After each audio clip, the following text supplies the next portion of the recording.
कल की तासिका में हमने भाषा के शिक्षा या भाषा शिक्षण पर किस प्रकार से प्रक्रिया होती है और इस प्रक्रिया के जो चार पांच महत्वपूर्ण पहलू हैं, जैसे भाषाई कौशल, उसके उपरांत भाषाई कौशल का व्यावहारिक रूपांतरण,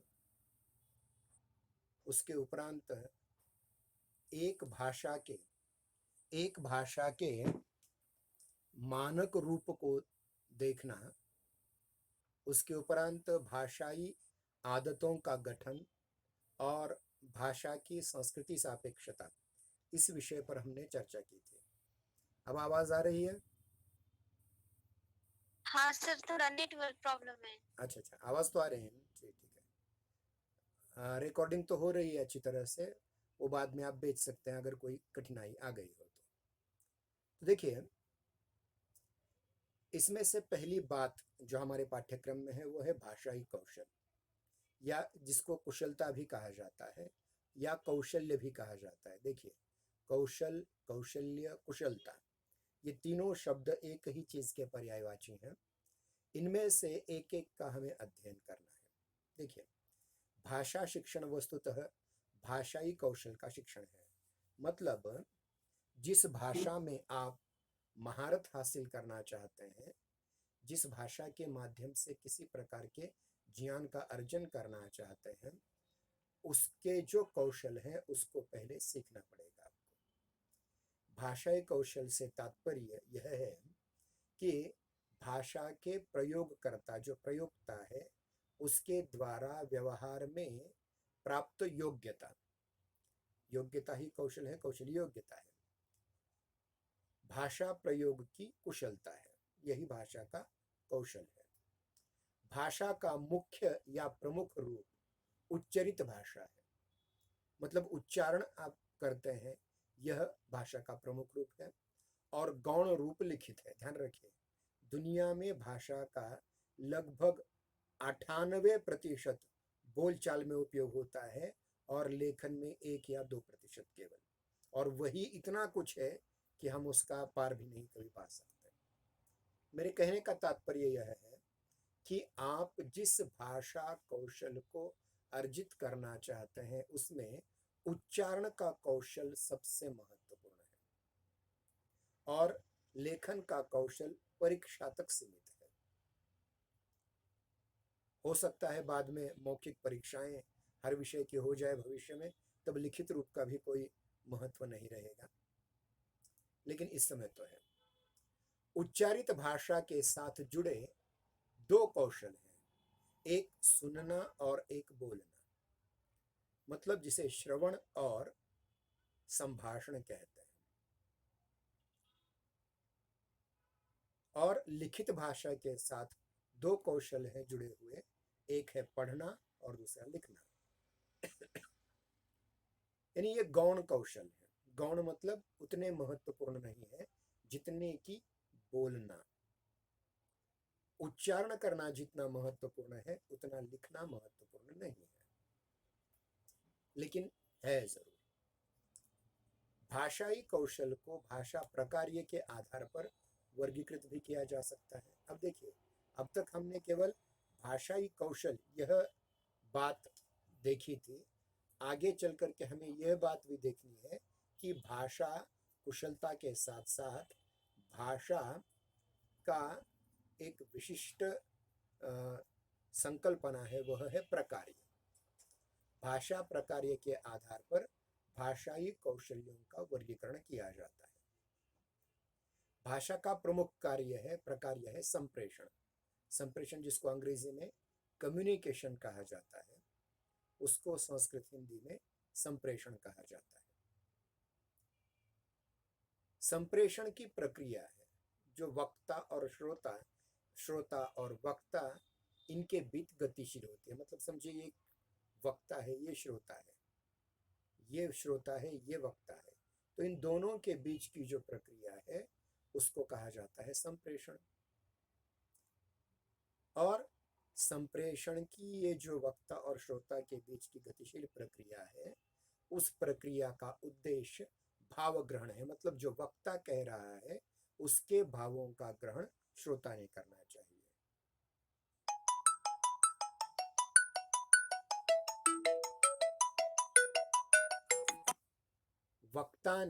वक्ता के भावों का ग्रहण श्रोता ने करना चाहिए। भाव ग्रहण का अर्थ श्रवण है। भाव ग्रहण का अर्थ श्रवण है। और जो लेखक है, लेखक का संप्रेषण अगर देखा जाए तो लेखक के भावों का ग्रहण पठन है।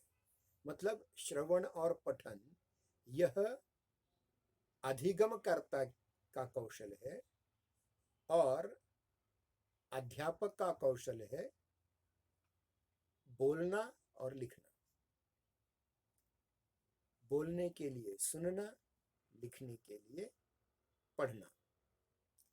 भाव प्रकाशन का कार्य भाषण तथा लेखन कौशल के द्वारा संपन्न होता है। रूपात्मक या प्रकार्य के आधार पर भाषाई कौशल का वर्गीकरण किया जाता है। भाषाई कौशल्यों का अगर वर्गीकरण करें तो पहला भाषाई रूप के आधार पर होता है, दूसरा भाषाई प्रकार्य के आधार पर। और भाषाई प्रकार्य के आधार पर फिर से दो रूप होते हैं, उच्चरित और लिखित। और भाषाई प्रकार्य के आधार पर होते हैं भाव ग्रहण, भाव प्रकाशन। ध्यान रखें, भाषाई वर्गीकरण जो होता है भाषाई कौशल्यों का, उसमें पहला उच्चारित कौशल्य होता है और दूसरा लिखित कौशल्य होता है। उच्चारित कौशल्य को ग्रहण किया जाता है सुनने से या कहा बोलने से दिया जाता है, ग्रहण किया जाता है सुनने से। उसी प्रकार लिखित भाषा के लिखित रूप का जो ग्रहण किया जाता है वो वाचन के द्वारा किया जाता है और दिया जाता है लेखन के द्वारा। इस प्रकार श्रवण, भाषण, वाचन और लेखन, ये चार भाषाई रूप के आधार पर भाषाई कौशल्यों का वर्गीकरण होता है। लेकिन अगर भाषाई प्रकार्य के आधार पर हम सोचें तो भाव ग्रहण और भाव प्रकाशन, ये दो उसकी महत्वपूर्ण बातें होती हैं। भाव ग्रहण से सुनना और पढ़ना, ये दो कौशल आते हैं, और भाव प्रकाशन बोलना और लिखना। यानी कुल मिलाकर के श्रवण, संभाषण, वाचन और लेखन, ये चार कौशल हमारे सामने प्रस्तुत होते हैं। और इन चार कौशल्यों के आधार पर ही संपूर्ण भाषा का अधिगम होता है, संपूर्ण भाषा को हम सीखते हैं। मतलब किसी भी प्रकार की भाषा हो, चाहे वो आपकी मातृभाषा का औपचारिक शिक्षण हो या अन्य भाषाओं का शिक्षण, इस आधार पर ही हम समझ सकते हैं, ग्रहण कर सकते हैं। तो क्या है इसमें महत्वपूर्ण चीजें ध्यान रखें। भाषाई रूप, उच्चरित भाषाई रूप के बोलना और सुनना, और लिखित भाषा रूप के पढ़ना और लिखना, और भाषिक प्रकार में भाव ग्रहण के आधार पर सुनना और पढ़ना, और भाव प्रकाशन के आधार पर बोलना और लिखना, ये चार कौशल बन जाते हैं। अब यहाँ से हम श्रवण कौशल्य की ओर ध्यान देंगे। ध्यान रहे, बचपन से हम बहुत सारी बातें सुनते आते हैं, लेकिन इसे कौशल की तरह अभी कभी हम देखते नहीं।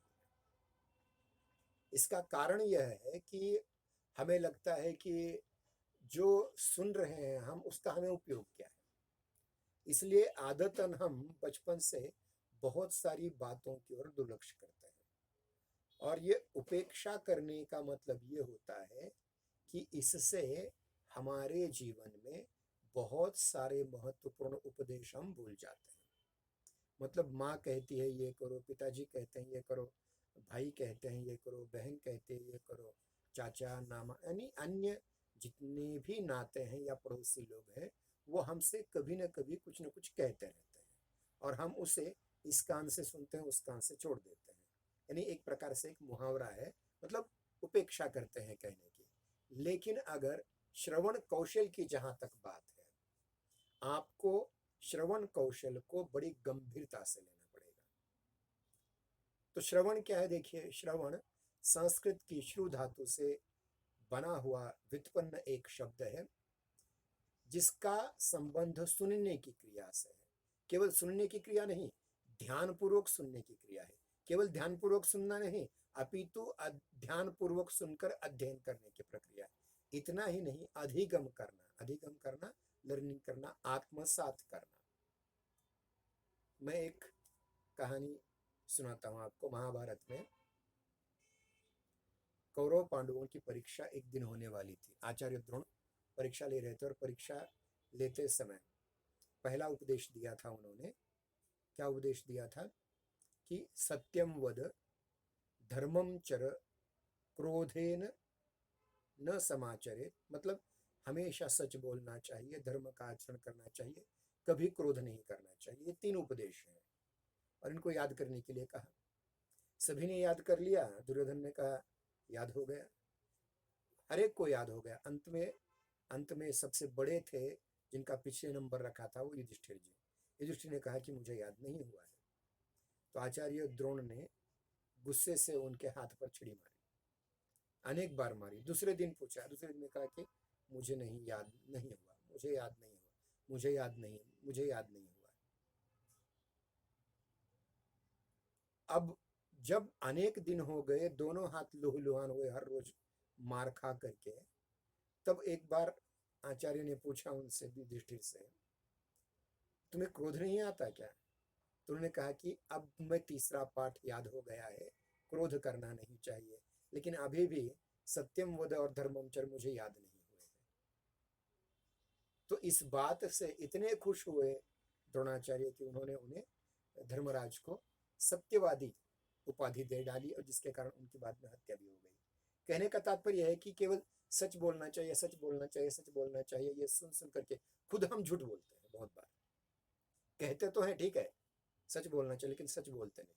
उसी प्रकार धर्म का आचरण करो, धर्म का आचरण करो, धर्म का आचरण करो, कहते दूसरों को लेकिन खुद धर्म का आचरण नहीं करते।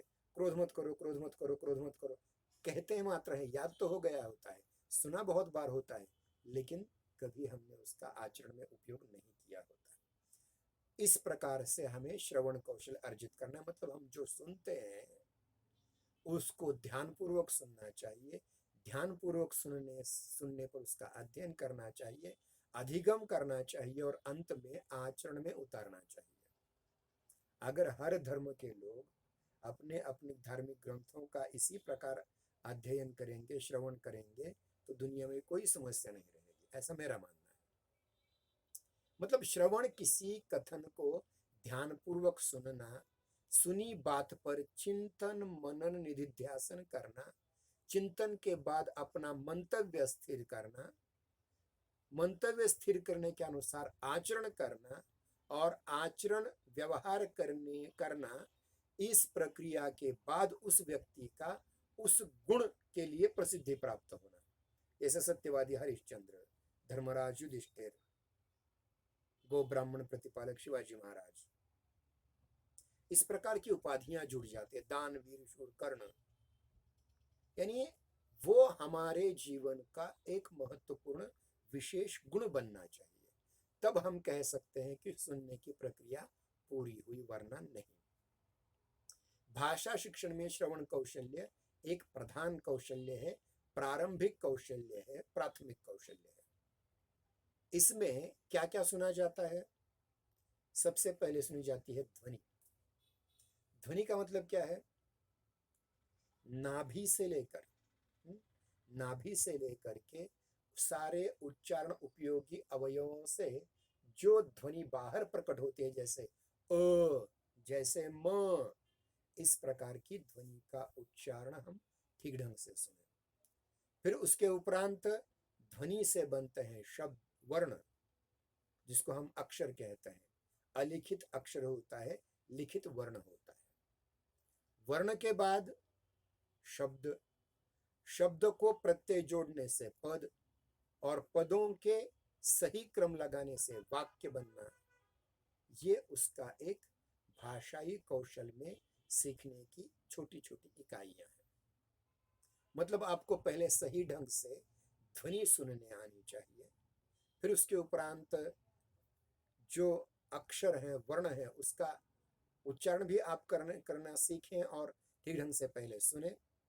फिर शब्दों को सुनने की कोशिश करें, पदों को सुनने की कोशिश करें, वाक्यों को सुनने की कोशिश करें, क्योंकि देखिए पूर्ण अर्थ की प्रतीति करने वाले शब्द समुदाय को वाक्य कहा जाता है। जब तक आप ठीक ढंग से सुनेंगे नहीं तो उसका अर्थ कैसे ग्रहण करेंगे? इसलिए पहले आपको सुनना सीखना चाहिए, वह भी ध्यानपूर्वक। इसका कौशल के रूप में विकास और उसे आदत के रूप में गठित करना भाषा का श्रवण कौशल कहलाता है। मतलब सुनना और सुनने की आदत बनाना। ध्यान रहे, बहुत सारे लोग आधे कच्चे ज्ञान के आधार पर कहीं कुछ निकलता है वे खुद भी बोलने लग जाते हैं। खास करके हमारे भारत में राजनीति एक ऐसा विषय है और क्रिकेट ऐसा विषय है कि जिस विषय को लेकर के हम अपनी राय सहजता से देते हैं, पर सुनते कितना है? सुनते बहुत कम है।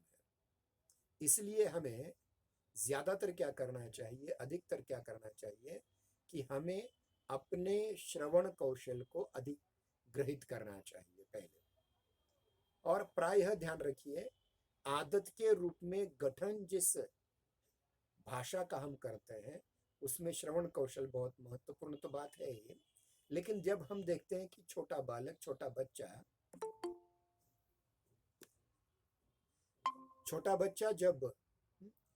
बच्चा जब पहली बार कुछ सुनने लगता है, अपनी माँ की ओर से सुनता है, अपने पिता की ओर से सुनता है, तो वो झट से उच्चारण नहीं करता है, उसे उच्चारण करने की आदत बन जाती है। पहले वो सुनने की आदत करा लेता है। और मातृभाषा की सीख जो है, मातृभाषा का अधिगम जो है हमारा, वह अधिकतर श्रवण कौशल के द्वारा ही होता है। बाद में जब अनौपचारिक शिक्षा छोड़ करके औपचारिक शिक्षा में हम विधिवत बालवाड़ी पहली दूसरी में भाषा का अध्ययन करने लग जाते हैं, तब भी श्रवण कौशल के विकास पर ही अधिक बल होता है। पहले हर बच्चे को कहा जाता है सुनो। और ध्यान रखिए, दुनिया के किसी भी साक्षात्कार में कहीं भी जाइए आप, पहले वक्ता यही कहता है सुनिए। सुनना महत्वपूर्ण है। प्रत्येक भाषा की प्रकृति, उसकी अनुतान, उसका बलाघात, उसकी स्वर व्यवस्था, उनके शब्दों का अर्थ, उसके व्याकरणिक संरचना, ये भिन्न भिन्न होती है। ध्यान रखिए, जिस मातृभाषा को हम पढ़ते हैं मराठी जैसे, हम क्या यह डंके की चोट पर कह सकते हैं कि मराठी के सभी उच्चारण हमें ठीक ढंग से आते हैं? कम से कम हम ठीक ढंग से सुनते हुए या नहीं? क्या है, देखिए, प्रत्येक भाषा की अपनी प्रकृति अलग होती है, जिसमें अनुतान होती है। अनुतान मतलब अगर किसी को बोलना है, किसी को कुछ कहना है, तो वह अनुतान के मतलब, अरे ये जो उच्चारण का दीर्घत्व है ये बढ़ जाता है अनुतान के माध्यम से। उसके उपरांत हम देखते हैं कि बलाघात होता है।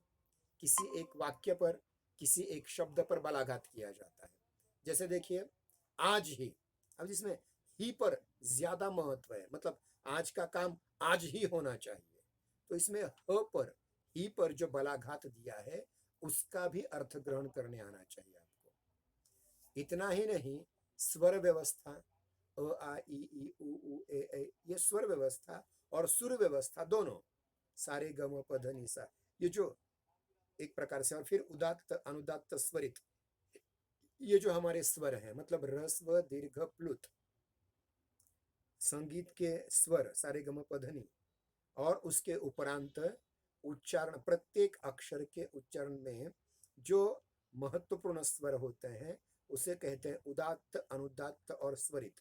उदात्त ऊंचा उठा स्वर होता है, अनुदात्त कम गया हुआ और दोनों के बीच का स्वरित स्वर होता है। उसको लेकर के भी बहुत सारी बातें हमें समझ में आनी चाहिए। इसके उपरांत हम देखते हैं कि जो बालक यानी शब्दों को समझने लगता है तो शब्द के अर्थ को भी समझने लगता है।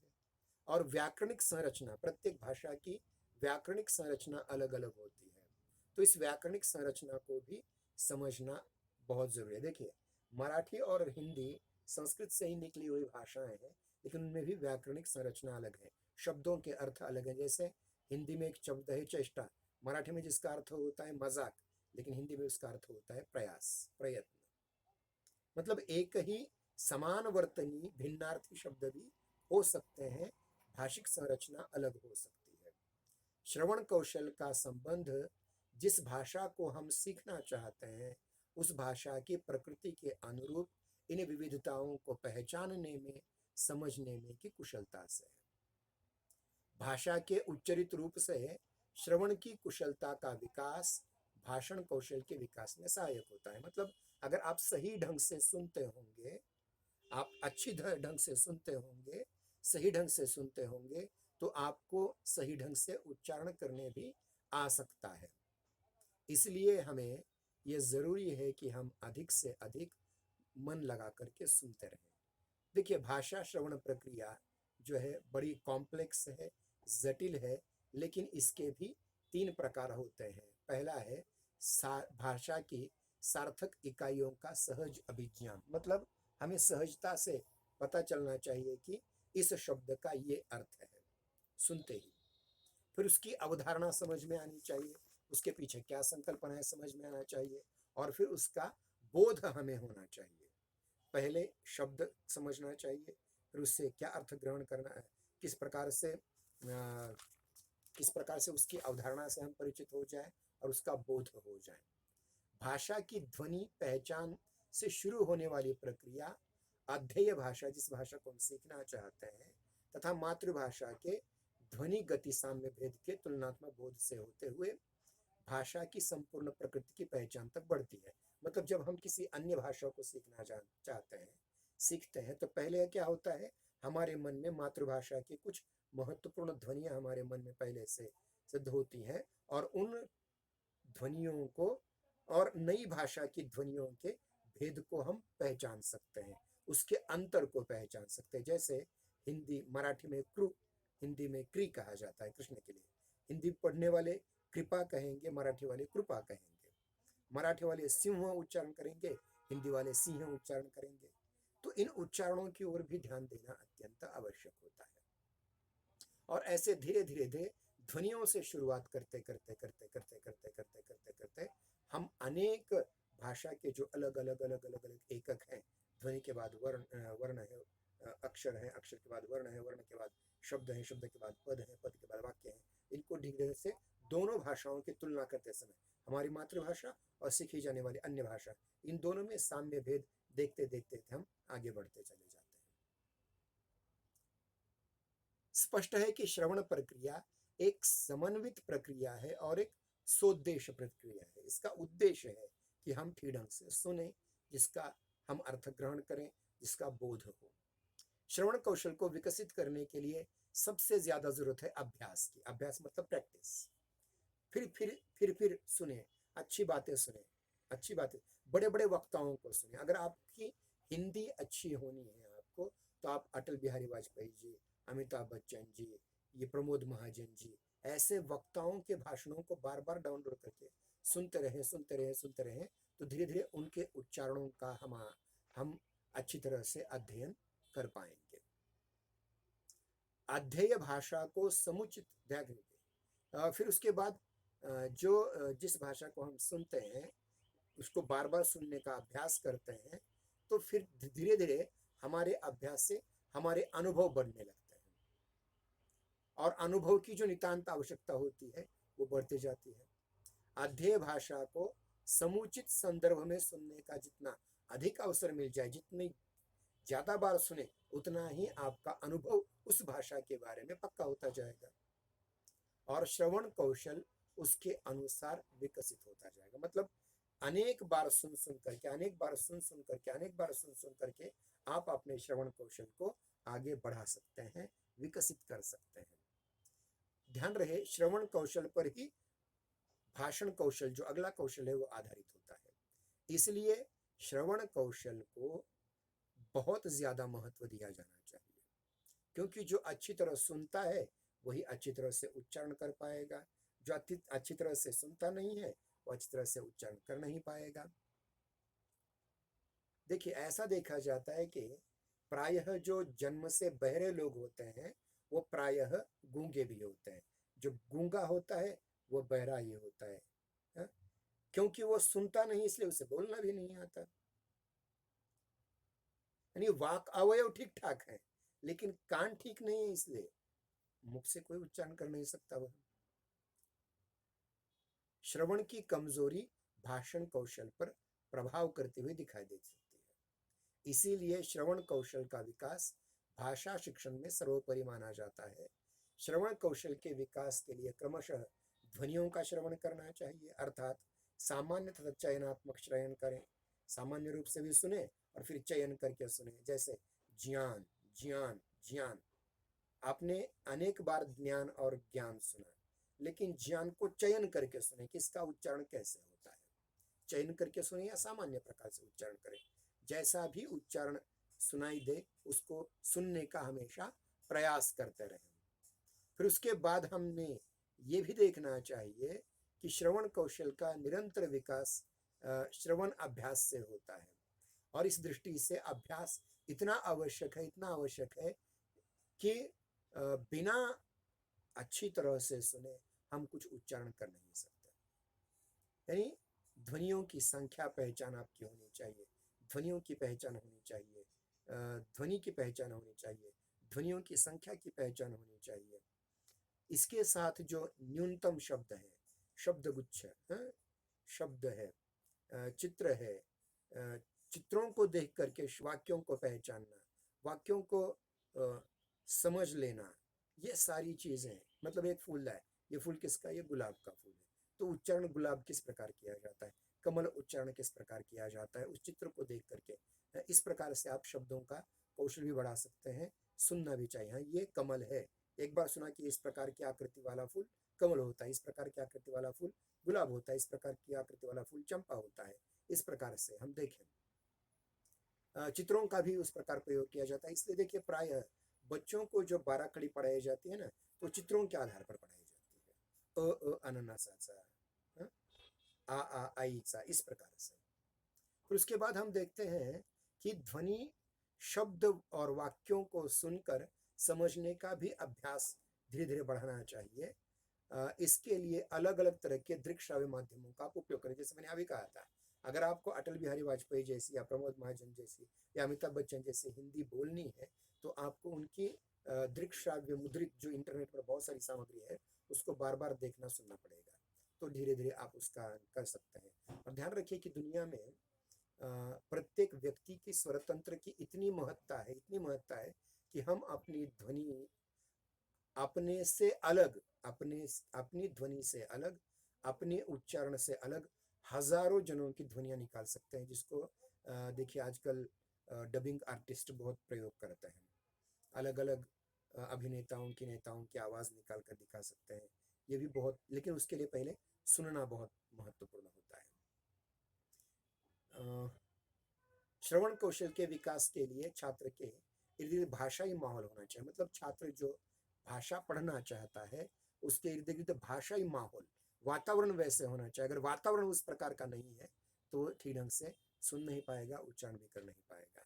तो इस प्रकार से देखते हैं कि श्रवण कौशल की महत्ता कितनी ज्यादा है। अब रहे हुए 10 मिनटों में हम भाषण कौशल की ओर जाएंगे। देखिए, श्रवण कौशल के बाद दूसरा कौशल आता है भाषण कौशल। भाषण कौशल भाषा पर अधिकार करने का प्रमुख साधन है। मतलब आप कितना भी सुने, जब तक आप बोलेंगे नहीं तब तक भाषा पर आपका अधिकार नहीं होगा। आप एक अच्छे वक्ता नहीं कहलाएंगे, आप एक अच्छे संप्रेषक नहीं कहलाएंगे, एक अच्छे अध्यापक नहीं कहलाएंगे, जब तक उस भाषा के उच्चरित रूप का आप ठीक ढंग से प्रयोग न कर सकें या ठीक ढंग से संभाषण न कर सकें। भाषण कौशल का अर्थ है अध्येता में इस प्रकार की योग्यता उत्पन्न करना कि वह अपने भावों तथा विचारों को स्पष्ट एवं प्रभावी रूप से अभिव्यक्त कर सके। भाषण कौशल के विकास द्वारा व्यक्ति सामान्यतः अपने व्यक्तिगत तथा सामाजिक जीवन की आधारभूत आवश्यकताओं को पूर्ण कर सकता है। एक बार भाषण कौशल अगर आ गया आपको, तो आपको पेट की चिंता नहीं रहेगी। एक कहावत भी है, देखिए, जिस व्यक्ति को बोलना आता है वो मिट्टी भी बेच सकता है, जिसको बोलना नहीं आता वो सोना भी बेच नहीं सकता। इसलिए भाषण कौशल बहुत जरूरी है। और अपनी जो आधारभूत आवश्यकताएं हैं जीवन की, वो सारी उससे पूरी हो सकती हैं। मातृभाषा से यह कुशलता भाषाई परिवेश के माध्यम से आती है, विकसित होती है, लेकिन अन्य भाषा शिक्षण में इसे प्रयास पूर्वक अर्जित करना पड़ता है। मतलब देखिए, मातृभाषा में मराठी का उच्चारण आप सहज, जैसे माँ ने सिखाया, जैसे पिताजी ने सिखाया, जैसे पड़ोसियों ने सिखाया, भाई बहन ने सिखाया, वो आसानी से आप उसे अर्जित कर सकते हैं। लेकिन अन्य भाषा, जो द्वितीय भाषा या अन्य विदेशी भाषाएं आप सीखना चाहते हैं, उसको बहुत बहुत बहुत प्रयासपूर्वक सीखना पड़ता है। अगर समझिए, आप उर्दू आपकी मातृभाषा है, माँ ने सिखाई हुई, आपको संस्कृत सीखने में बहुत साल लग जाएंगे। अगर आप मराठी वाले हैं तो आपको अंग्रेजी या कन्नड़ सीखने में बहुत साल लग जाएंगे, क्योंकि ये बहुत कठिन प्रक्रिया है किसी भी भाषा पर संभाषण का अधिकार प्राप्त कर लेना, उच्चारण का अधिकार प्राप्त कर लेना। श्रवण और अभ्यास के द्वारा उसका विकास होता है। मतलब देखिए कि पहला जो कौशल है श्रवण, उस श्रवण कौशल के अब बार बार अभ्यास से आपके उच्चारण कौशल का भी विकास होता जाएगा। भाषण कौशल का आधार श्रवण कौशल होता है, इसीलिए श्रवण कौशल के विकास के साथ ही भाषण कौशल के विकास की नितांत संभावना होती है, वो संभव हो पाता है। भाषण कौशल प्रक्रिया से पूर्व ध्वनियों, ध्वनि संयोगों, वाक्यांशों, वाक्यों के श्रवण और बोधन की प्रक्रिया का विकास अत्यंत आवश्यक है। यह भाषण कौशल के विकास का प्रारंभिक स्तर माना जाता है।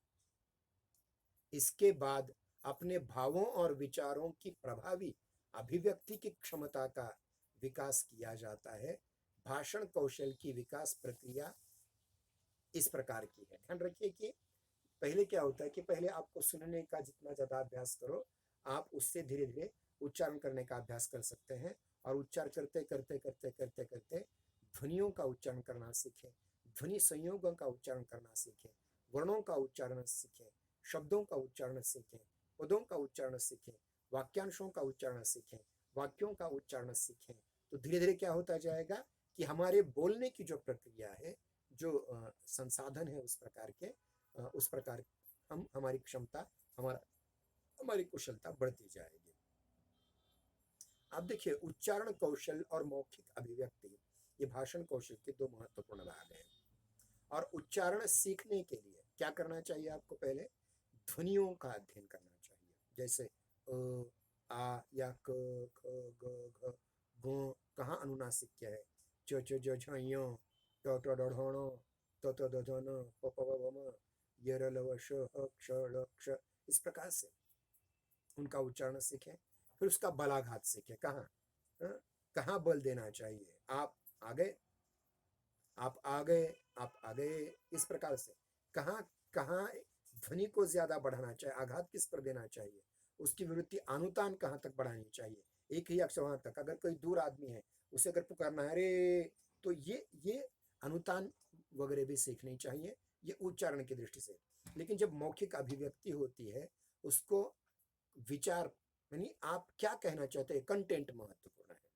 उच्चारण के बाद आप जिस जिस बात को बोलना चाहते हैं, जिस बात को कहना चाहते हैं, वह बात कैसी है वो महत्वपूर्ण है।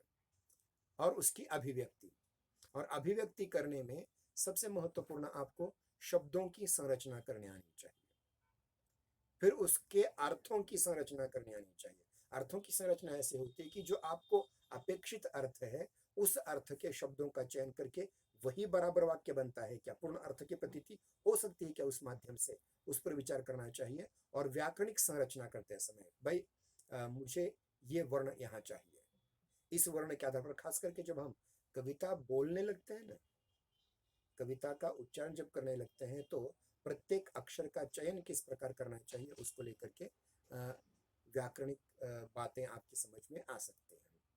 भाषण कौशल को और इसको अधिक समझने के लिए पहले देखिए उच्चारण कौशल की ओर ध्यान देंगे। उच्चारण कौशल, देखिए उच्चारण कौशल का संबंध भाषा की ध्वन्यात्मक व्यवस्था से है, जिसको हम अंग्रेजी में फोनेटिक्स कहते हैं, फोनोलॉजी कहते हैं। अन्य भाषा में उच्चारण शिक्षण से तात्पर्य है अध्येय भाषा के, मतलब जिस भाषा को सीखना है उस भाषा की ध्वनि व्यवस्था के अनुरूप शब्दों का उच्चारण करके सीखना। श्रवण कौशल में अन्य भाषा की ध्वनि व्यवस्था संबंधी विशेषताओं को हम सीख चुकते हैं, सुनते हैं, सुन करके पहचानने लगते हैं। अब पहचान करके अब उसका उच्चारण करना है, उच्चारण करना हमें सीख लेना है। भाषण में छात्रों को उनके वास्तविक रूप को उच्चारित करना सीखना है और उच्चारण